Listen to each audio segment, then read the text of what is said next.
शासनं जनशासनं दृष्ट्वा जनान् कविकर्मबद्धा व्यस्तानतो ज्ञानविवेकमन्दा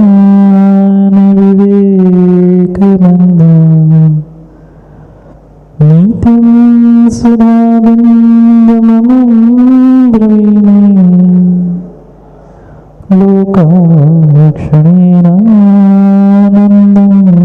लभन्ता हरिहन्ताणं नमोऽस्ताणं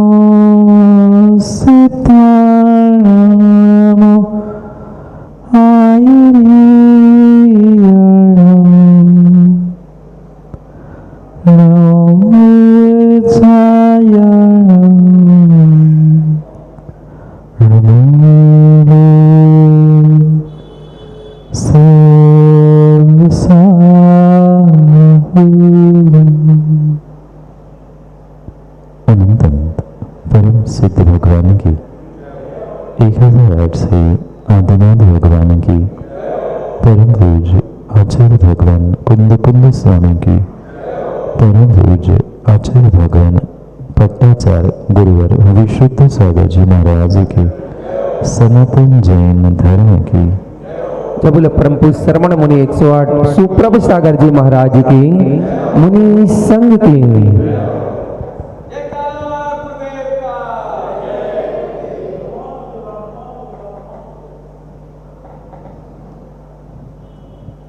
अंतिम तीर्थेश वर्धमान स्वामी के शासन में हमसे विराजते और उनकी ये पावन पीयूष देशना हम सभी के लिए परम उपकारी। अनंतकाल से हमारी इस आत्मा में जो जन्म जरा और मृत्यु भी लोग लगे, उन रोगों का उपशमन करने वाली कोई परम औषधि है तो वह एकमात्र यह जनवाणी। भगवत्ताओं,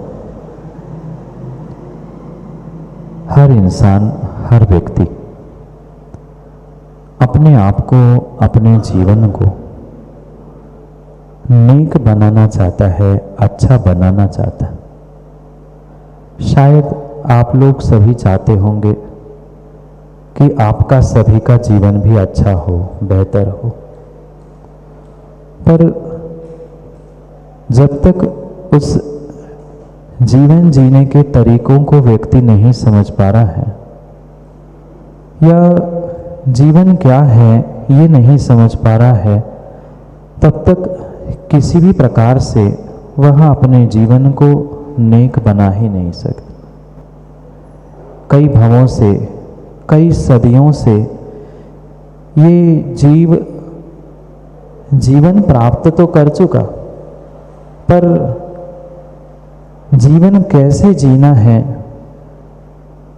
पापों में और पापी व्यक्तियों के साथ रहते हुए भी अपने आप को कीचड़ में खिलने वाले कमल के समान कैसे बनाना है, ये सीखना ही वास्तव में जीवन जीना है।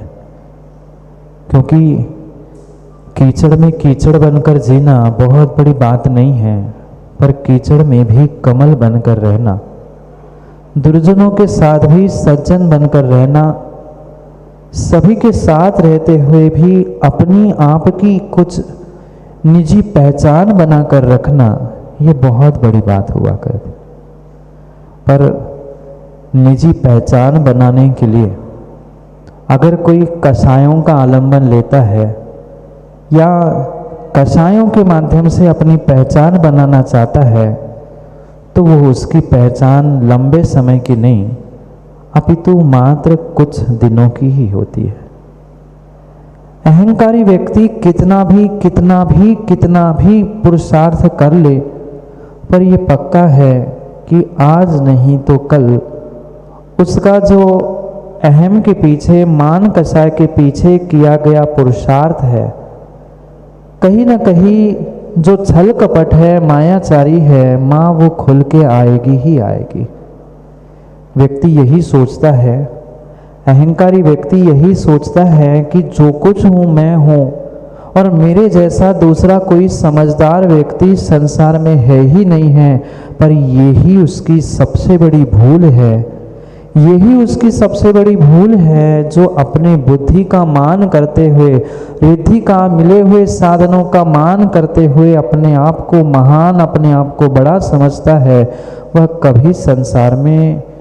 कभी संसार में बड़ा हो ही नहीं सकता।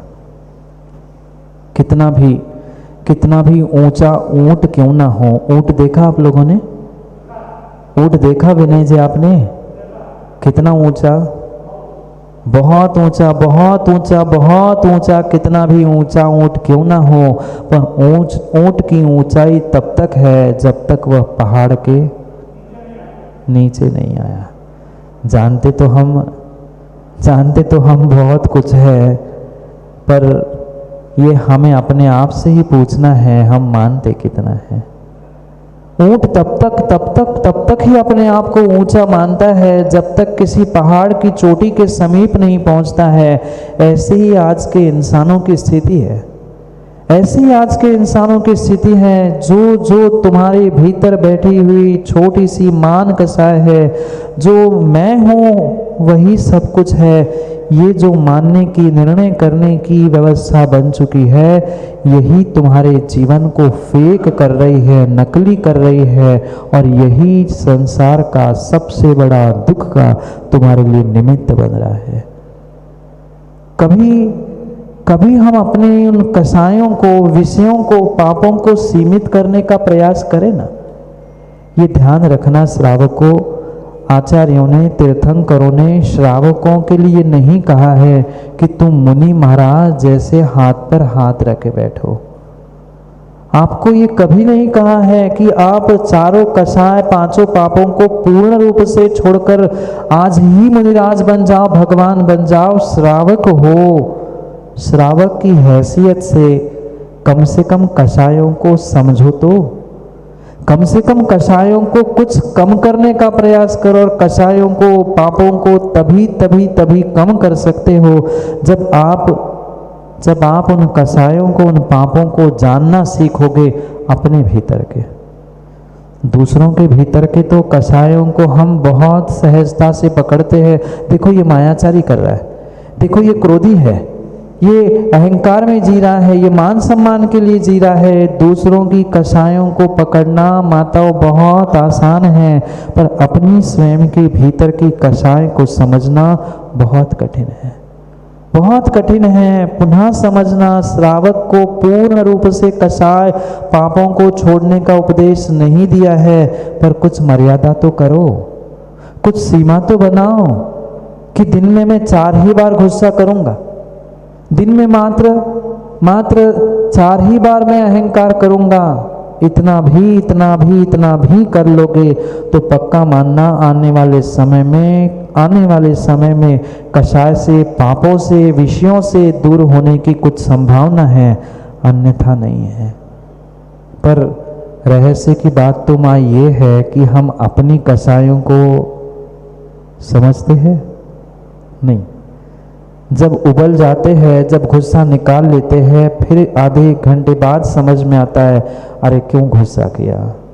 पर जब गुस्सा करते हैं, जब मान कसाय धक्का देती है, तब हम सब भूल जाते हैं कि हम ही कसाय कर रहे हैं, उसका फल भी हमें ही भोगना है।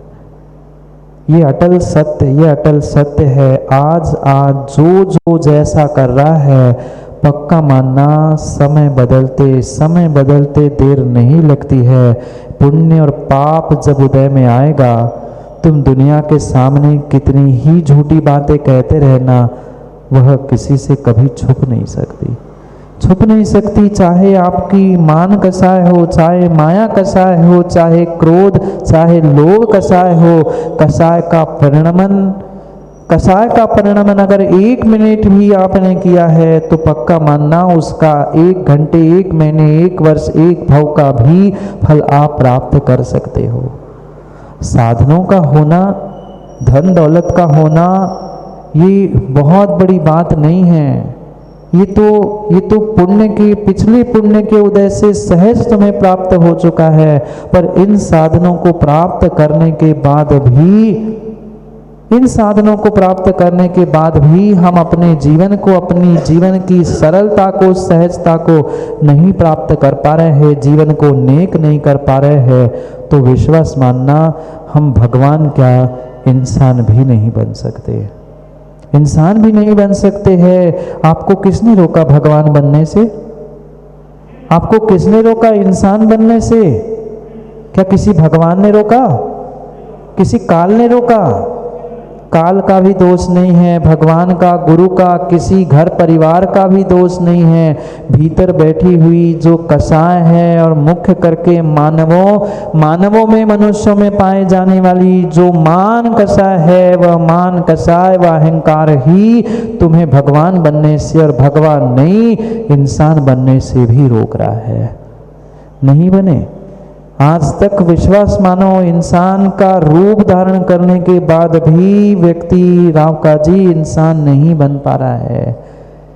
क्योंकि जब कषाय प्रज्वलित होती है, जब कषाय धक्का मारती है, तब विश्वास मानना तुम अपनी इंसानियत खो देते हो।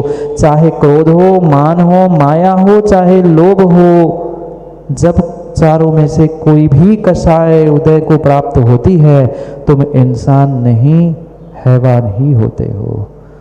दूसरों को नहीं, हम अपने आप को ही देखें ना, अपने आप को ही देखें, अपने जीवन में ही खोज कर देखें कि जब गुस्सा आती है तब हमारा चेहरा देखा कभी? नहीं देखा तो कभी देख लेना। आजकल तो वैभव भाई बहुत अच्छे साधन है। जब भी गुस्सा आ जाए और जब भी हम तमतमा जाए ना, तुरंत मोबाइल निकाल के सेल्फी निकाल लेना और फिर कुछ दिन बाद, कुछ घंटे बाद देख लेना कि मेरी फोटो बंदर से कम नहीं आई। पक्का है बंदर का चेहरा एक बार गोरा दिख जाए, पर गुस्से में क्रोध में जलने वाले व्यक्ति का चेहरा लाल ही लाल होता है। ये क्रोध तो फिर भी हमें समझ में आती है, मैं क्रोध कर रहा हूँ, गुस्सा कर रहा हूँ, पर क्या बाकी तीन कषाय नहीं है? बाकी तीन कषाय भी कषाय है। और जब ये कषाय उदय में आती है, तब तक पक्का मानना आपका, आपके परिवार का, आपके जीवन का सर्वनाश हुए बिना रह नहीं सकता। दूसरे किसी से मत पूछो। जिस रावण को कुछ दिन पहले बहुत सारे लोगों ने मिलकर जलाया था, उस रावण से ही पूछना, क्या उसके पास बुद्धिमत्ता नहीं थी? क्या उसके पास ज्ञान नहीं था? क्या वो पंडित नहीं था? क्या साधना नहीं थी? क्या भक्ति नहीं थी? सब कुछ उसके पास था, पर सब कुछ अच्छा होने के बावजूद भी एक छोटी सी भूल उसने कर दी। उस मान कषाय के तीर उदय में भूल चुका था। बुद्धि महान नहीं होती, ज्ञान महान नहीं होता, शक्ति महान नहीं होती। इस संसार में अगर कोई महान होता है तो व्यक्ति का पुण्य महान होता है, पुण्य श्रेष्ठ होता है। और जो पुण्यात्मा होता है, उसके साथ आप जितना चाहे छल कपट, जितना चाहे जो करने का प्रयास कर लो, पुण्यात्मा का कोई बाल बाका कर नहीं सकता, नहीं कर सकता। कितने चाहे प्रयास कर लेना, आप हाथ में लाठी लेकर भी खड़े रहना, प्रमोद जी मैं आज सूर्य को उगने ही नहीं दूंगा, आप कह सकते हो, पर सूर्य को उगने से रोक नहीं सकते। अहंकारी जीव बुद्धिमत्ता का और पुण्य का विवेक छोड़ते हुए दूसरे से लड़ने के लिए तो खड़ा होता है, दूसरों को परास्त करने के लिए ये तो दम देता है, देखता हूं मैं कैसा करता है, पर भूल जाता है तू बुद्धिमान नहीं है, अभी तुम्हें बुद्धि का मान मात्र है। शब्द समझ में आया? एक बार पहले भी मैं कह चुका हूँ, बुद्धिमान बनना कठिन है, पर बुद्धि का मान करना बहुत सहज है। शब्दों को गौर करना, बुद्धिमान और बुद्धि का मान, अपनी स्वयं की पहचान करें कि हम वास्तव में बुद्धिमान हैं कि मात्र थोड़ी सी बुद्धि का मान हमारे भीतर बैठा है। आज वास्तव में संजय भाई जीवों की और व्यक्तियों की और तथाकथित धर्मात्माओं की यही स्थिति है जिस कारण से धर्म की ये विडंबना दिख रही है। वह आज आदि हल्दी खाते हैं और चाहते हैं कल मुझे रूप मिल जाए। ऐसा आयुर्वेद में कहा है, जो हल्दी का सेवन करता है, हल्दी लगाता है, वो सुंदरता को प्राप्त करता है, पर आज हल्दी खाकर कल सुंदरता नहीं मिलती। आज धर्म को समझना प्रारंभ नहीं कर पा रहे हैं, उससे पहले ही हम बहुत बड़े धर्मात्मा और बहुत बड़े धर्म के ठेकेदार बनकर घूमना चाहते हैं। ये कहीं ना कहीं तुम्हारी बुद्धि की अल्पज्ञता का ही तुम प्रयोग दिखा रहे हो, अन्य कुछ नहीं है। जो अपने आप को बहुत बड़ा धर्मात्मा, बहुत बड़ा धनवान, बहुत बड़ा बुद्धिमान मानता है, उससे जैसा छोटा व्यक्ति संसार में अन्य कोई नहीं है। इतनी सारी सैकड़ों विद्याएं रावण के पास थी, पर एक भूमि गोचरी ने उसे परास्त कर दिया। वह 3 खंड का अधिपति होने की शक्ति उस नारायण के पास भी थी, पर क्या कर पाया। इसलिए श्रावक को ध्यान रखना, साधन मिल जाए, पुण्य का कितना ही बड़ा से बड़ा उदय भी क्यों ना आ जाए, पर घमंड मत करना, गर्व मत करना, अहंकार मत करना, क्योंकि समय बदलते देर नहीं लगती। वह अहंकार करने वालों को चूर होते हुए देखा गया है, और स्वयं तो डूबेंगे ही डूबेंगे, साध सबको ले डूबते हैं। क्या बचा रावण का? 1 लख पूत 1.25 लाख नाती। रावण के घर में बोलो ना दिया ना बाती, ना दिया जलाने वाला, ना बाती बची, ना दिया जलाने वाला बचा। ये स्थिति कहीं तुम्हारी ना हो जाए, ये स्थिति कहीं तुम्हारी ना हो जाए। इसलिए आधे अधूरे ज्ञान में अधकुचरे ज्ञान में अपने आप को ज्ञानी, अपने आप को बुद्धिमान मानने का प्रयास मत करो। जो सच्चा ज्ञानी होता है नीरज जी, जो सच्चा बुद्धिमान होता है, वह कभी अपनी बुद्धि, अपनी ज्ञान, अपनी चर्या, अपने किसी कार्य का कभी अहंकार करता ही नहीं है। और पक्का मानना, जो अहंकार करता है उसके पास अभी ज्ञान, बुद्धि, विवेक है ही नहीं है।